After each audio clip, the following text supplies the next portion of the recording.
Selamat pagi, selamat siang, dan selamat malam Pak Baju. Kami beranggotakan Christabel Vincentia Kondang, Gratia Geraldine Alfonsa, dan Esti Garcia ingin mempresentasikan terkait analisis ekonomi di restoran Jangan Deso. Untuk latar belakangnya sendiri, industri kuliner ini memiliki peran penting dengan menyediakan makanan dan minuman sebagai kebutuhan primer manusia. Di industri kuliner ini diperlukan inovasi dalam kegiatan industri dan menyesuaikan dengan kebutuhan serta ekspektasi pelanggan. Peningkatan kemampuan kompetitif juga untuk menjaga kestabilan usaha tersebut. Profil perusahaannya sendiri ini berlokasi di Jalan Sampan Berbah, Kuton, Tegal Tirto, Kabupaten Sleman. Dengan operasional itu di hari Senin sampai Minggu dengan jam kerja dari jam 11 pagi hingga jam 9 malam. Untuk pegawainya sendiri di restoran Jangan Desa itu ada 1 kepala restoran, 1 cuci piring, 2 juru masak, 2 pembantu juru masak, 1 kasir, dan 1 pelayan.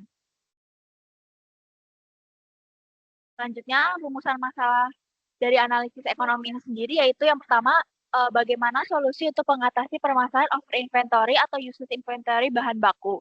Yang kedua, bagaimana cara meningkatkan jumlah pengunjung restoran yang datang secara langsung. Terakhir, bagaimana analisis terhadap kondisi ekonomi yang dilakukan menggunakan prinsip ekonomi teknik. Tujuan penelitian itu sendiri yaitu untuk mengidentifikasi permasalahan pada usaha dagang sektor kuliner. Yang kedua, menganalisis kondisi ekonomi dari kegiatan perusahaan dan memberikan alternatif solusi untuk menyelesaikan masalah. Berikut merupakan tinjauan pustaka yang kami gunakan. Terdapat persamaan present word untuk mencari nilai PW dengan rumus sebagai berikut. Lalu untuk mencari biaya produksi dengan menambah biaya variabel dan biaya tetap. Untuk benefit cost ratio itu PW of benefits per PW of cost, lalu AW of benefits dibagi AW of cost, dan future worth of benefits dibagi future of cost. Lalu untuk annual worth-nya itu present worth upper P dikali I kali N, lalu untuk break even point-nya itu harga jual dikali BP per unit. Lalu ini terdapat elemen cash flow dan yang terdapat info dan outflow ini diambil dari data aliran kas yang diberikan oleh perusahaan restoran Jangan Desa itu sendiri. Untuk elemen inflow-nya itu penjualan harian dengan rata-rata omset hariannya itu 2 juta sehingga mendapatkan nilai per bulannya itu sebanyak 60 juta. Lalu untuk outflow-nya itu ada 3 elemen yaitu gaji karyawan dengan 8 pegawai dengan gajinya itu 3 juta sehingga nilai per bulannya itu 24 juta. Lalu untuk bahan baku utama itu 30% dari pendapatan rata-rata sehingga nilai per bulannya itu 18 juta. Lalu overhead restoran berupa gas, listrik, wifi, dan kebutuhan operasional lainnya yang nilai per bulannya itu 3.221.740 rupiah.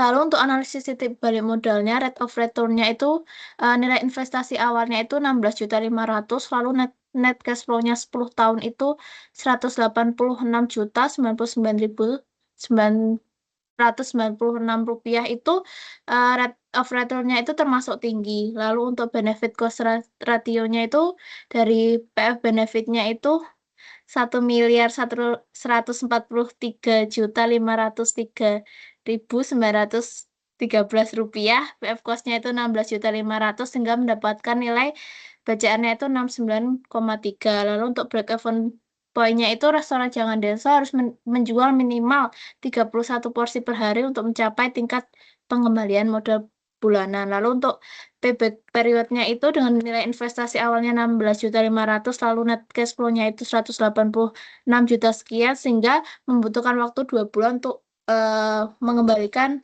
modal awal. Lanjut ke pembahasan berikutnya yaitu penghitungan pajak. Untuk penghitungan pajak ini kami menggunakan data berupa pendapatan harian di mana rata-rata omset harian ini hanya 1 juta per hari sehingga diperoleh nilai penghasilan per tahun itu adalah sebanyak 720 juta. Sedangkan untuk terdapat aturan pajak sendiri di mana apabila pendapatan per tahun itu kurang dari 4,6 miliar dengan status perusahaan dari restoran Jangan Desa yang merupakan kepemilikan pribadi atau perseorangan, maka untuk penghitungan pajak sendiri akan digunakan aturan tarif pajak PPh final UMKM dari Peraturan Pemerintah Nomor 55 Tahun 2022, di mana tarif pajak itu adalah sebesar 0,5% dari penghasilan bruto. Berdasarkan Hitungan pendapatan terkait inflasi yang digunakan, bisa diketahui bahwa nilai pajak yang harus dibayarkan oleh desa adalah sebanyak 100.000 per bulan atau sebesar 3,6 juta per tahun. Untuk solusi dari permasalahan yang kami berikan terhadap restoran dengan desa, untuk permasalahan yang pertama yaitu over inventory bahan baku, kami menerapkan adanya solusi berupa metode first in first out, di mana penggunaan bahan baku yang berumur paling lama.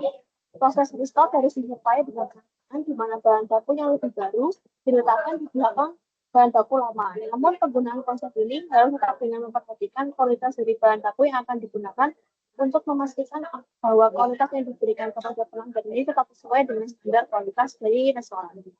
Selanjutnya itu adalah promo bundling menu, yaitu dengan menyertakan promo bundling yang berisikan menu yang kurang populer dibandingkan dengan menu yang lebih populer. Selain itu, untuk promo juga bisa dapat berupa potongan harga untuk pembelian menu yang kurang populer.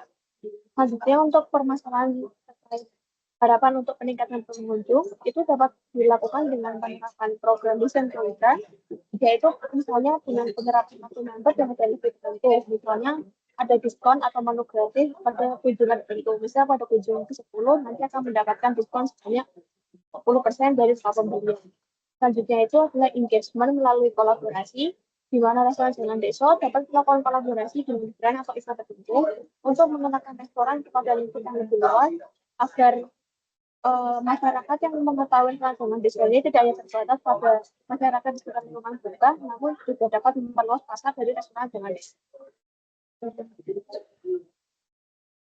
Untuk kesimpulannya sendiri, dapat kita ketahui 4 poin, yaitu elemen cash flow, nilai PWAB, titik balik modal, serta alternatif solusi. Untuk elemen cash flow-nya sendiri, inflow-nya itu murni berasal dari kata-kata pemasukan harian. Dengan outflow-nya ini, dari 3 elemen, yaitu nilai biaya bahan baku, sedangkan untuk pajak yang harus dibayarkan itu adalah sebesar 3,6 juta per tahun. Untuk nilai PWA-nya sendiri, nilai PW sebesar 1.131.642.604 rupiah, sedangkan nilai AW-nya adalah 184.205.300 rupiah per tahun. Untuk titik balik modalnya sendiri, dengan payback period-nya adalah 2 bulan, dengan nilai PEP itu adalah penjualan minimal 31 porsi per hari, dan nilai PCR itu 69,3. Berdasarkan sendiri diketahui bahwa usaha restoran dengan desa ini layak untuk dilanjutkan. Selanjutnya, untuk yang terakhir adalah alternatif solusi, di mana alternatif solusi yang kami berikan adalah berupa ditangkap out untuk bahan baku, promo bundling menu untuk penjualan menu yang dinilai kurang populer, program desain prioritas, serta meningkatkan engagement melalui kolaborasi dengan tujuan untuk meningkatkan pengunjung yang datang langsung ke restoran dengan desa. Berikut ini merupakan dokumentasi ketika kelompok kami berkunjung ke restoran dengan desa. Sekian untuk dokumentasi dari kami terkait hasil analisis ekonomi dari restoran dengan desa. Kami mohon maaf bila terdapat kesalahan dalam penjelasan maupun dalam pemasaran. Sekian atas perhatiannya, kami ucapkan terima kasih.